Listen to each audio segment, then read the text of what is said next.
Olá, eu sou o Macorati e essa é a nossa videoaula semanal, publicada toda segunda-feira no portal macorati.net. Nessa semana eu vou continuar o nosso mini curso de ASP.NET Core usando o Visual Studio Code. Confira o curso completo de ASP.NET Core no portal macorati.net. Nesta aula, nós vamos continuar a criação da nossa ASP.NET Core Web API, usando o repositório criado na aula anterior. E nós vamos criar nesta aula o controlador usuários controller. E vamos definir os métodos que vão expor o serviço da nossa Web API. Então, nosso foco nessa aula vai ser registrar o serviço do repositório criado na classe Startup e depois criar o controlador e fazer a injeção do serviço do repositório. Para definir o nosso controlador, a primeira coisa que eu vou fazer vai ser eu preciso definir como que eu vou acessar o serviço. Eu vou fazer isso através da definição do roteamento. Eu vou usar o atributo route e definir um roteamento que vai ser utilizado para acessar o serviço. No exemplo da nossa aplicação, eu vou usar o seguinte roteamento. Eu vou usar o prefixo API barra e o controller, o nome do controlador. Aqui basta substituir aqui a palavra controller pelo nome do controlador sem o sufixo controller. Então isso seria traduzido assim, olha, barra API barra usuários. Essa URL é que vai dar acesso ao nosso serviço. Então a funcionalidade de roteamento, o que ela faz? Ela é responsável por mapear uma solicitação de entrada para um manipulador de rodas. Então, toda vez que eu informar essa rota, ele vai cair lá no manipulador e ele vai me dar acesso aos meus serviços. E para definir os métodos do meu controlador, eu vou usar os 4 principais métodos do protocolo HTTP, que são o GET, o PUT, o POST e o DELETE. Dessa forma, eu vou definir 2 métodos GET. API usuários, que vai obter todos os usuários. Na requisição eu não preciso enviar nada, ele vai me retornar a lista do usuário. Para obter um único usuário pelo ID, a minha requisição sempre vai ser API barra usuários, que é o meu roteamento, a minha URL de acesso ao serviço, e eu tenho que passar o ID do usuário. Eu não preciso enviar isso no request. No corpo da requisição não vai nada, ele vai me retornar o usuário. Aqui eu estou informando o método que eu estou utilizando, a URL que vai ser mapeada, o que ela está fazendo, o que eu tenho que enviar no corpo da requisição, no request, e o que vai ser retornado pelo response. Para adicionar um novo usuário, eu vou usar o método post. Vou acionar a API usuários e eu tenho que passar na requisição o usuário que eu quero incluir.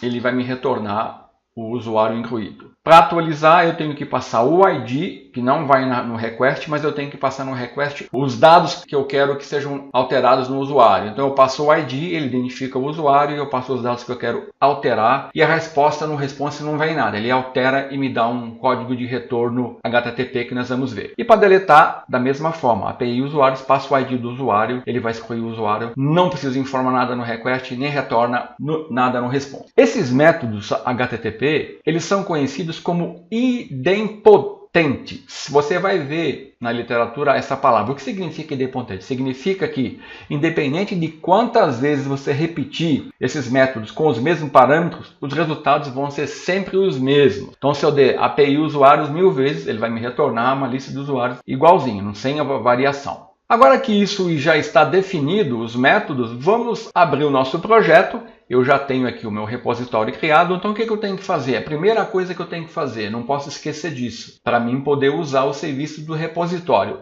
Eu tenho que vir aqui na classe Startup, eu vou recolher aqui e vou registrar o serviço do meu repositório. Então eu vou dar em Services, add transiente, que vai me criar uma instância do meu serviço a cada requisição. Então aqui eu vou passar usuário repositório e usuário repositório, que é a interface e a implementação. Isso está lá na pasta repositório, só para conferir. E usuário repositório.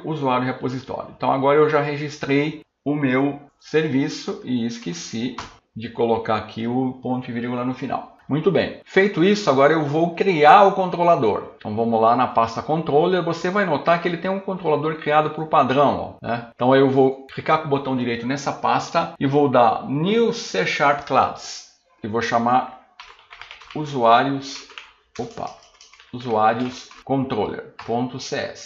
Essa classe ela vai herdar da classe controller para ser um controlador, e para isso eu tenho que referenciar o Microsoft ASP.NET Core MVC.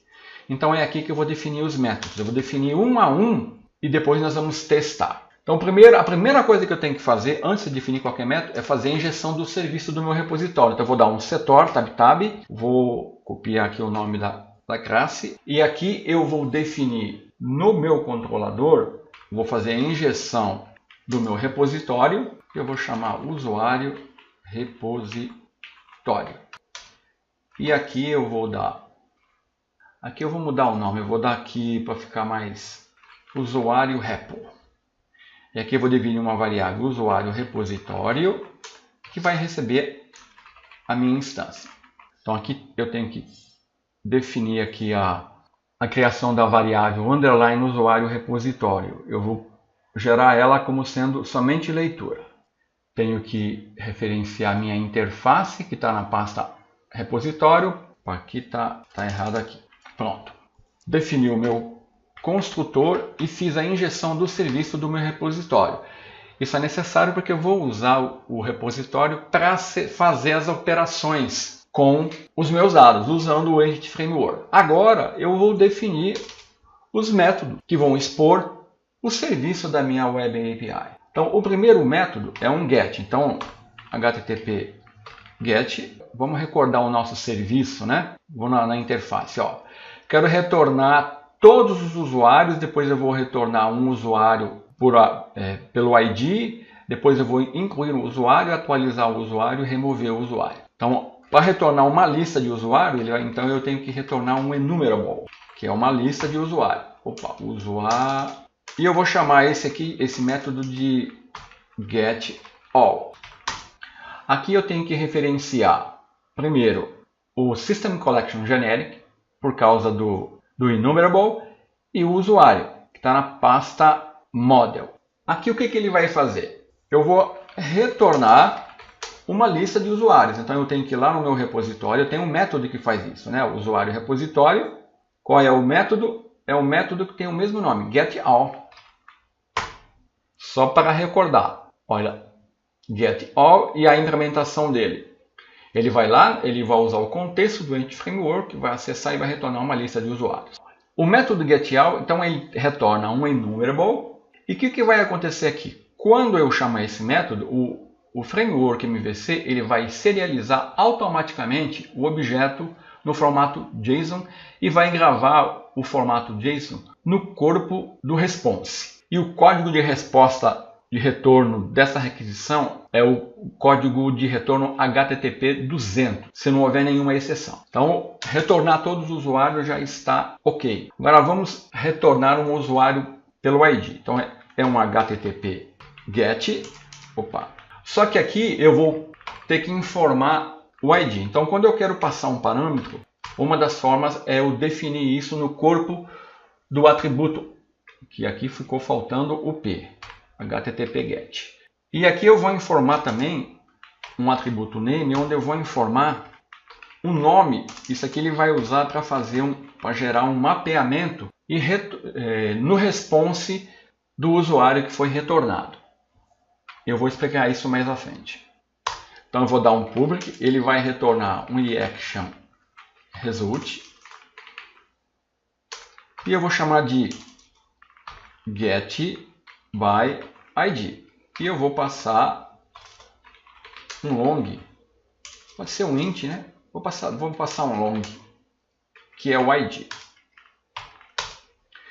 E aqui, primeira coisa que eu vou fazer, eu vou verificar se esse usuário existe. Deixa eu abrir aqui para você ver melhor.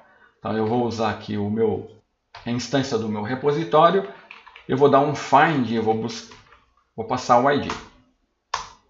Eu estou fazendo isso para saber se o usuário existe. Se o usuário for igual a null, significa que ele não existe.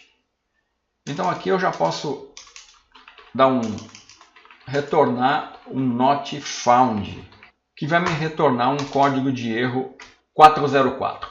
Caso contrário, eu dou um return new, eu vou dar um object result e o usuário que foi incluído. que foi retornado. Esse método ele funciona assim. Quando o getById for invocado, ele vai atribuir o ID na URL ao parâmetro do método ID, que está esperando aqui. Então, aqui pode acontecer duas coisas. Se nenhum item corresponder ao ID que foi informado, vai retornar 404. Caso contrário, ele vai retornar um código 200. Com o corpo no response, vai retornar o usuário no formato JSON no response. Esse name aqui, getUsuário, ele vai criar uma rota nomeada que permite criar um link HTTP usando o nome dessa rota. Quando eu for incluir um usuário, eu vou falar mais sobre essa rota nomeada. Então aqui eu já tenho dois métodos do meu serviço. Retornar todos os usuários e retornar um usuário pelo ID. Para a aula não ficar muito grande, eu vou testar esses dois métodos agora. Eu posso testar esses dois métodos diretamente no navegador. Naturalmente falta eu implementar o método para incluir um usuário, para atualizar um usuário e para deletar um usuário. Eu vou fazer isso na próxima aula. Então vamos testar. Eu vou fechar tudo aqui, vou dar um Ctrl aspas simples, vou dar um .NET Build para ver se não tem nenhum erro no código. Zero aviso, zero erros. Então eu vou dar um .NET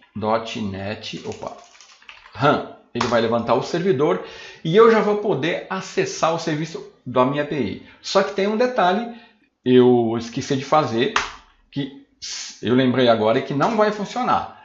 Eu falei, mas esqueci de fazer. No controlador, eu tenho que definir aqui a entrada do meu serviço, né? Senão, como que ele vai saber que ele tem que acessar o serviço? Qual é a rota do serviço? Então, eu vou ter que definir um atributo route. E aqui eu vou definir API barra e o nome do controlador. Controller. Pronto, sem isso, eu jamais conseguiria acessar essa Web API. Então agora eu defini o roteamento.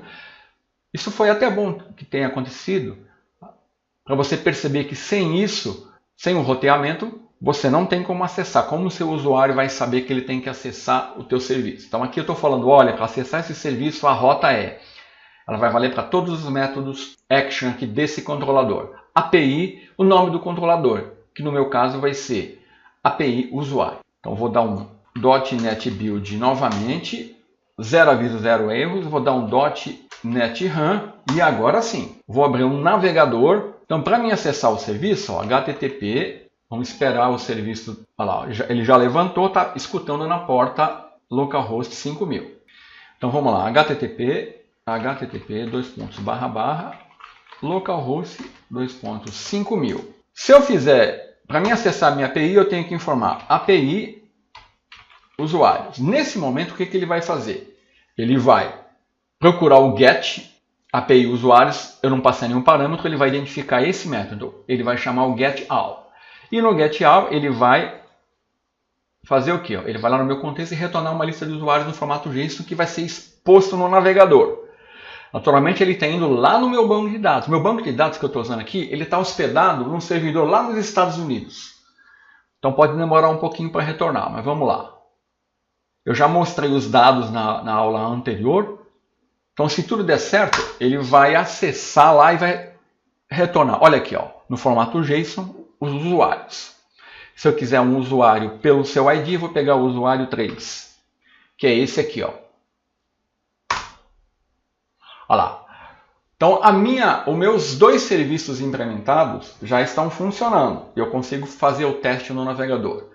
Os serviços que eu vou implementar na aula seguinte vão precisar de um outro recurso para testar, porque eu não consigo testar a inclusão, a atualização e a exclusão pelo navegador.